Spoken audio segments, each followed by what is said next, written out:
So we're working through some highlights from the book of Judges now. At this point, we have the death of Joshua. The Israelites, God's chosen people, are now in the promised land. And the book of Judges really accounts a cycle of obedience and disobedience of the Israelites, more disobedience than obedience. At this point right here in Judges chapter 6, God has handed over the Israelites to the Midianites for 7 years. And this is when Gideon comes on the scene in chapter 6. And it says, you can quickly pass over, it says, while his son Gideon was beating out weed in the winepress.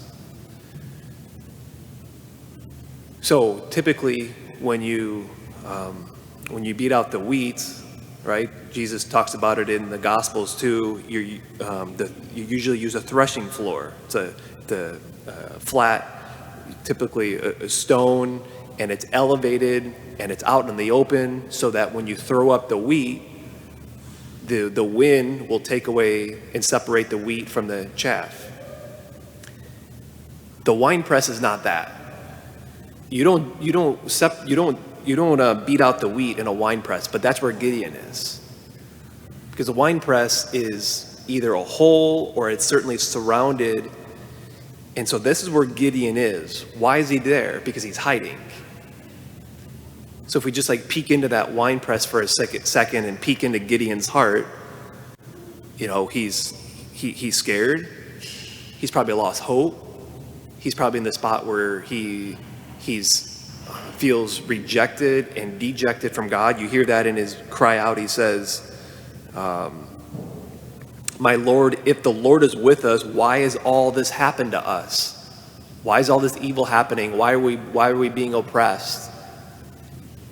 And so he's even complaining here of divine rejection as he sits hiding in the wine press. And what do we have? God comes into his hiding place and calls forth in really this strong language where he says right from the get-go, the Lord is with you, O champion. You got to figure Gideon at this point is looking around being like, who are you talking about, O champion? And he says, go with the strength that you already have. Go with the strength you already have. He's like, I'm going to come into the hiding place. I want to use you to go out and set things right. From the very things that you're hiding from, I want to use you to go out and set things right. You champion. Go out with the strength that you have. The little bit of an encouragement from Gideon's spot, very similar to what we talked about this past weekend with deadening our desires or growing cynical. I had to imagine that Gideon is something in that spot. They're overtaking us. Here I am in the wine press. So it ain't difficult for us to find ourselves in our own little wine press at times. Hiding out when we ought to be doing the thing that we ought to be doing the thing out in the open with the wind going, and here we are surrounded in this wine press, hiding out, maybe in the similar spot that Gideon is in. I think it's just encouragement to hear that Gideon in this spot, hiding out, the Lord just says, I'm coming for you because this is not your destiny here.